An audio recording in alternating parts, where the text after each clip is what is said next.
Alaikum. My name is Tony. I was born into a Christian family, and many of my family members are ministers or pastors or involved with the church in some way. Although my country is very beautiful, there's also a lot of problems with it. For example, crime. A woman is raped every 2 minutes, according to statistics. Every 2 minutes, a woman would be raped. Now the Christians in the churches would teach the people that the shaitan created the religion of Islam and that it was an evil religion. The media and everybody seemed to hate the Muslims, and this idea was propagated through our society. But I did not hate the Muslims. I wanted to guide the Muslims to the straight path and show them that they should not worship any rock or any man or any created thing. Now, could you imagine me telling a Muslim that? Now, at this time, I didn't really understand my religion very well, so I wanted to study it. And I was raised to believe in the Trinity, and so I worshiped the Trinity out of ignorance. This is the way my parents taught me to do. See, I was born into the strongest sect of Christianity in my country. These are known as the Baptists, and they believe in the Trinity very strongly. But for some reason, it just didn't feel good for me to do this. But I just followed along because this is what I was taught to do. So I began to read the Bible, and I wanted to learn my religion so I could teach it to others and teach it to the Muslims. But when I read the Bible, I was shocked. I couldn't believe what is in the Bible. I was surprised that every prophet came with the same message, that there is no God except for the one true God, and that you should worship Him alone. None of the prophets taught about a Trinity, not even a single one. They all came with the same message. They all came with the message of oneness of God. For example, in Deuteronomy chapter 6, verse 4, "Hear, O Israel, the Lord our God is one Lord." Exodus chapter 34, verse 14, "For you shall worship no other God." Mark chapter 12, verse 29, "And Jesus answered him, the first of all the commandments is, Hear, O Israel, the Lord our God is one Lord." Matthew chapter 4, verse 10, "Then said Jesus unto him, Go away, Satan, for it is written, You shall worship the Lord your God, and Him only shall you serve." I was also shocked to see the method of prayer of the way the prophets, the way they prayed. When I was young, I was taught to pray like this, with my hands together, looking up to the sky. This is the way I was taught to pray, sitting on a chair, just putting your hands together like this. This is the way I was taught to pray. But when I was reading the Bible, I saw that the prophets, they fell on their face to pray in submission to God. For example, Genesis 17, verse 3, "And Abraham fell on his face." Numbers chapter 16, verse 4, "And when Moses heard it, he fell on his face." 1 Samuel chapter 20, verse 41, "David arose out of a place toward the south, and fell on his face to the ground." 2 Chronicles chapter 20, verse 18, "And Jehoshaphat bowed his head with his face to the ground, and all Judah and the inhabitants of Jerusalem fell before the Lord, worshiping the Lord." Matthew 26, verse 39, "And he went a little further and fell on his face and prayed." Revelations 7, verse 11, "And all the angels stood around about the throne and fell before the throne on their faces and worshipped God." And I also read in the Bible about fasting. Matthew chapter 4, verse 2, "And when he had fasted 40 days and 40 nights, he was afterwards hungry." Mark 2, chapter 18, and the disciples of John and of the Pharisees used to fast. Matthew 6, verse 18, Moreover, when you fast, be not as the hypocrites of a sad countenance, for they disfigure their faces, that they may appear unto men to fast. Matthew 6, verse 17, But you, when you fast, anoint your head and wash your face. So as a Christian, we weren't even taught that we should fast.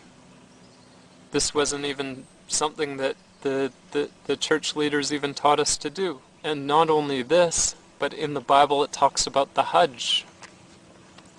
In Psalms 84, verse 65, Blessed is the man whose strength is in you, who sets their heart on pilgrimage as they pass through the valley of Becca. Genesis 47, verse 9, And Jacob said unto Pharaoh, The days of the years of my pilgrimage are 130 years. You see, if the Christians were following their Bible, they would be so similar to the Muslims, and they would not hate the Muslims, but instead they turn their backs on their own book. They don't even believe in their own book. Instead they teach something different. If only the Christians would follow their own book, they would believe in the oneness of God. They would pray by prostrating. They would give charity. They would fast. And they would go to the Hajj, inshallah. Now when I read the Bible, I was also disgusted at what I found. I was horrified because of the lies in it. For example, in the Old Testament, there's a story about Jacob, how he has a wrestling match with God, and he beats up God. He wins. He is superior in strength to God. Now how can I believe that? Another good example is in the Bible. It says that God sleeps. How could God sleep? Psalms 44, verse 23. Awake, why do you sleep, O Lord? Psalm 78, verse 65. Then the Lord awakened as one out of sleep, and like a mighty man that shouts by reason of wine. How dare anybody utter these lies against God? So how could I believe in the Trinity when none of the prophets believed in the Trinity and none of the prophets taught about the Trinity? How could I believe in it? So I went to my family and I told them I do not believe in the Trinity because none of the prophets did. And so they arranged for me to meet with one of my family members who is a minister. And I debated with him and I said, I want to see where in the Bible does it say there's a Trinity. There's nowhere in the Bible. It doesn't say that anywhere. And the proofs he gave were very, very weak. And finally he became so angry with me that I wouldn't just believe it. But I just wanted to have the proof for it. I still wanted to prove the Muslims wrong though, because I was believing what the media was telling me. I was brainwashed by the media. The media says that the Muslims worship a black rock. They worship the Prophet. They worship the moon. They do all these kinds of evil things. They oppress the weak. They are cruel to them. They are cruel to old people. They are cruel to women. This is what the media is teaching. They are even cruel to each other, their own brothers. This is what the media is teaching, and I was believing it. So I went to the mosque and I wanted to buy a Quran, a translation of a Quran. And so I went there and they gave it to me for free. And I had some questions, so I asked him a few questions. But then I went home and I started studying very, very hard. I'd study for hours and hours to try and find mistakes in the Quran and find problems with their religion. But I wasn't able to find any. Any problems I found were easily explained. And the first thing that I wanted to know about this prophet of Islam, was he rich or was he poor? Because I thought that maybe he was only doing it for money. So I thought, okay, is he rich or was he poor?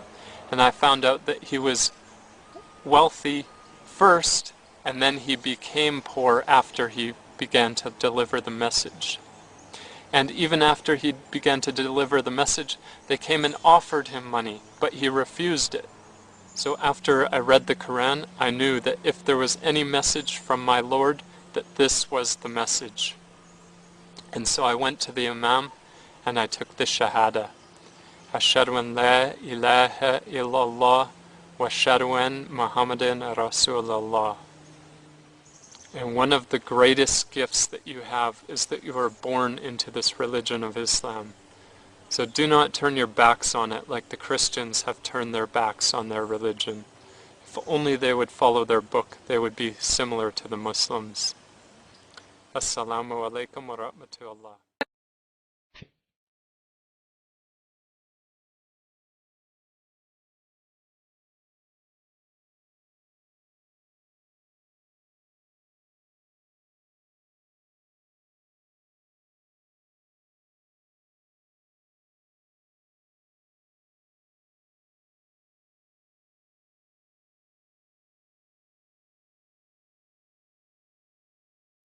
Yang kita yakini bersama, itulah Nabi Muhammad. Nah, oleh karena itu, Yesus datang ke dunia, ada syarat. Sallallahu alaika ya Habib Allah.